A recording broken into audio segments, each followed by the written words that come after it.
Hello students, and welcome to this mini session on research proposal. In this mini session, we will understand two things. First, what is research proposal? And second, how to design this research proposal. This includes what is being generally expected in the research proposal. So starting with the research proposal, the conceptual foundation. A research proposal, generally speaking, is your research plan. For example, your GPS.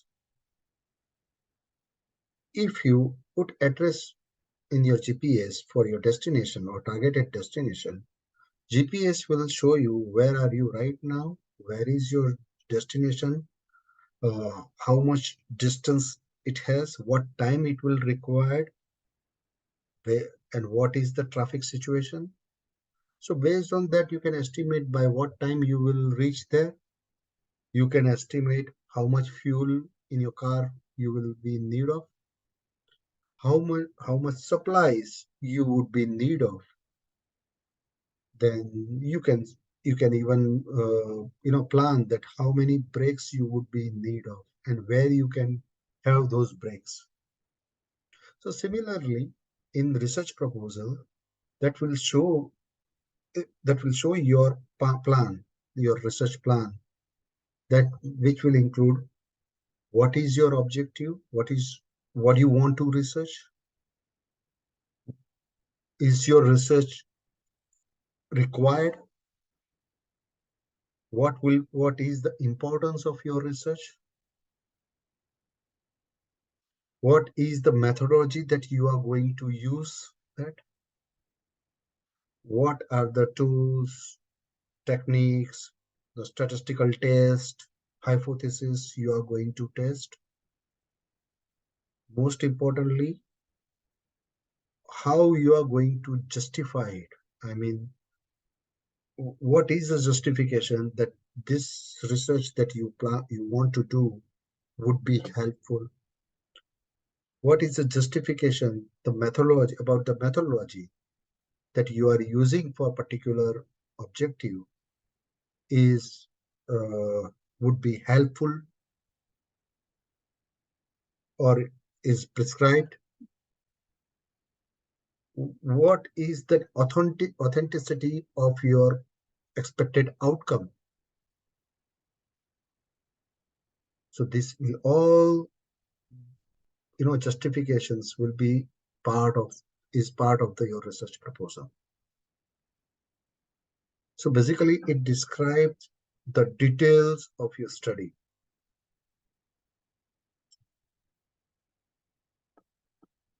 Now, another important element that we need to understand is what are the essential ingredients for any research proposal. I always say there are three words. What is issue? What is the benefit of your research? And the third is, what is your research design? Starting with, what is the issue? The first ingredient, and the most important, that indicates that means what is the problem that you are planning to research, or what is the problem that you're planning to address, which is a research question. Based on your research objective, you have to derive like what questions you are answering. Second, so what is the benefit? I mean, what will this research contribute? Who will be benefited? For example, there are many research which is known that regularly is taken place to help businessmen to design a particular strategy.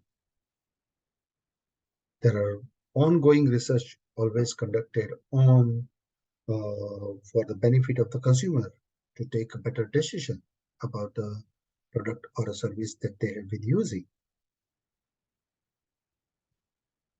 The third word is the what is research design. One of the most important indicators. ingredient. That what method you are going to use to achieve your objective, which is in our academic language, it is called your research methodology. If these three are aligned, automatically the conclusion, analysis and interpretation and conclusion will be aligned.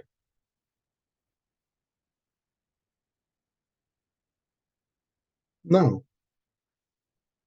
eh, so ultimately, the research is nothing but a research project outline where uh, you know the researcher uh, present the plan in front of a committee or in front of a supervisor or in front of institute that this is my expected research plan. This is what I want to do in the research. Now that research plan has to be approved. Now this is very much important. It helps student it protects the students from forthcoming issues caused by this research. For example, there could be some legal issues, there could be some ethical issues that we don't know. So that will help students to protect themselves that since the proposed research proposal is approved by a senior authority.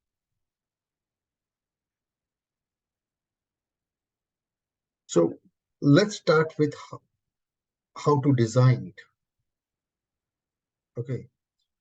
So initially, the very first point, you need to decide a topic where you have to provide yourself with intellectual context. What does it mean? That uh, this is a specific problem that I want to solve. For example, let's say a topic.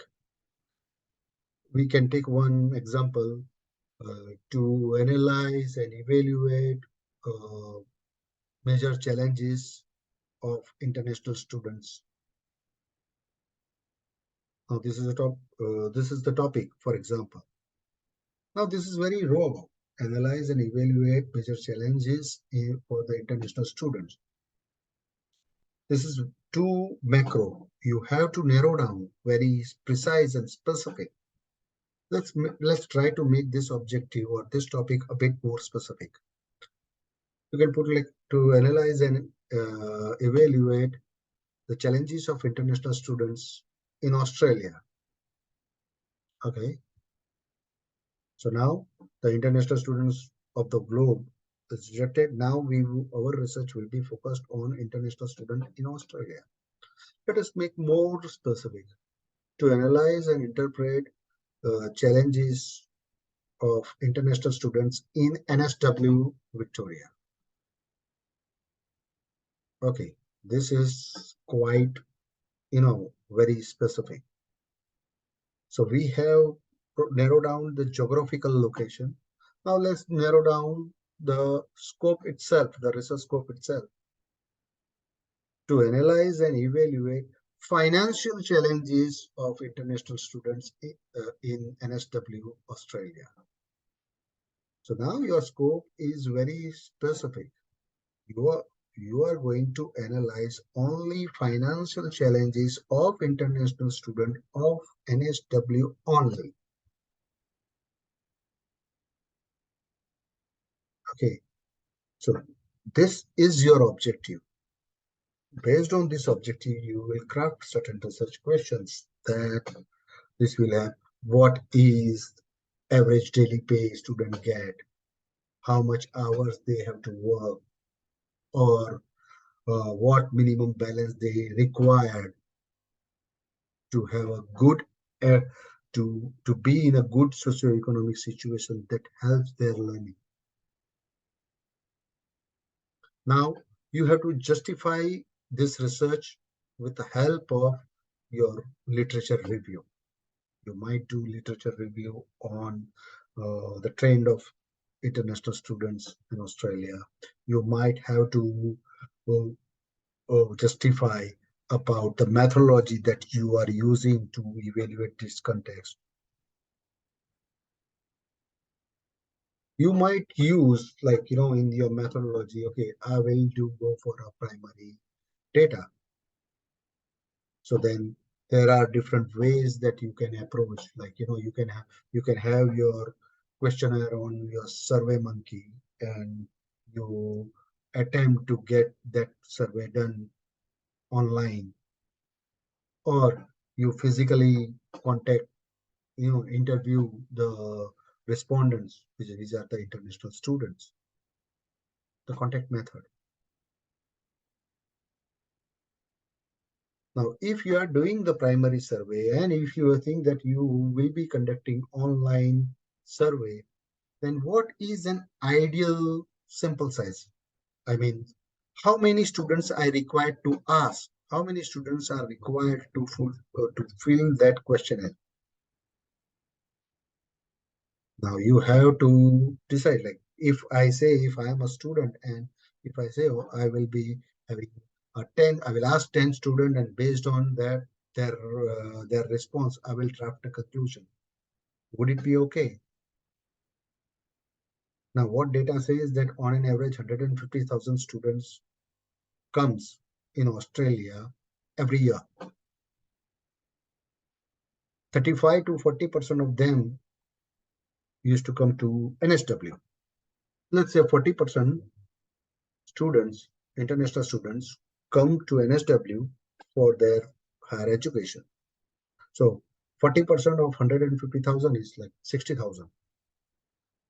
Now there are, let's say, 60,000 new international students has come in 2023 in NSW. Now, if I want to conclude on behalf of 60,000 students, issues of 60,000 students, how many students I need to ask as a sample, which would be authentic for your conclusion? I cannot say I will ask 10 students, 20 students, 100 students, 200 students, and these 200 students are having this issue, means all 60,000 students are having the same issue. You have to justify your sample size. Then once you have derived your sample size, your supervisor will help you to, to take right sample size. There are different methods associated with it, and we will be discussing in the next video, which will be on research methodology. But you have to justify your sample size. Then you will be justifying what statistical test you will be conducting, and based on which you will be derive your conclusion and interpretation. So you have to justify that methodology as well. So on all this process, the students or a researcher has to think throughout, very innovatively, very creatively. And you have to think through your experiments. You have got to do experiments. You have to be you have to work very, very closely with your supervisor and his or her instructions. So based on all this research, you might derive with the potential problems and the potential solution of those problems. If someone asks who will be getting benefit of it, so then you can say that this research will help even Australian government, NSW government. That what are international student challenges, and they might take some step to make their learning process a bit easier. This can be definitely help the forthcoming international students. So they are prepared with, okay, this is what that overall NSW education scenario is. Now think about, you are all international students, and you want to pursue your international degree from NSW Australia. And when you have this research in your hand, that will give you so much of time to plan out how to deal with it. Your life might be a little bit more easier. So this was about the conceptual foundation of the research proposal. Now, what let's design it. Like, what is the content that generally research people expect from a good research proposal? I can I can starting with the title. Your title has to be very specific, clear. Then your introductory part, suggesting why research is important, why you need to carry on this research.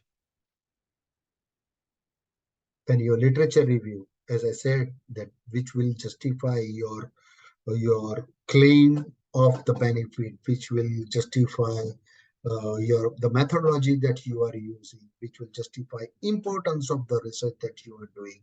This which will justify uh, uh, the the statistical test and hypothesis that you are testing, that will help you to derive authentic conclusion and authentic solution. So, the first is title, second is outline, the literature review, then of course the most important part, objectives and methodology.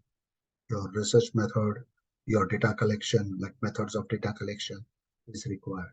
Your objective, your scope of research, your research questions are the part of it. Then the next thing is your ethical issues. You have got to mention that is there any legal or ethical issues that might affect and how you are mitigating it.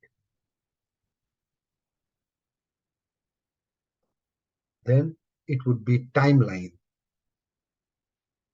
like by this, which is a schedule in your research, that this time you required for the data collection, this time you required to identify the appropriate research methodology, this is the time that you need to analyze and interpret, and this is the time that you require to draft final project. So that timeline, I can share the screens that will help you with the research content. Then after timeline, you required resources, like what resources you would be in need of to conduct this research. What is an expected outcome, as I already explained earlier in this video. And the last but not the least is your referencing. Referencing, it is not only the referencing, the referencing with the citation, where referencing is the list of resources that articles, journal articles, and articles from the magazine and newspapers probably, or books you have used.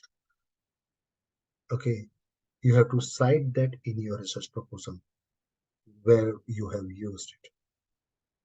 Always remember, know the requirements before you start. It means that you need to understand that the whole plan very well before you start with the first step, so that you are ready with the solution whenever problems comes. I hope this mini session would have helped you to drafting your research proposal or a research paper. Thank you. Thank you very much.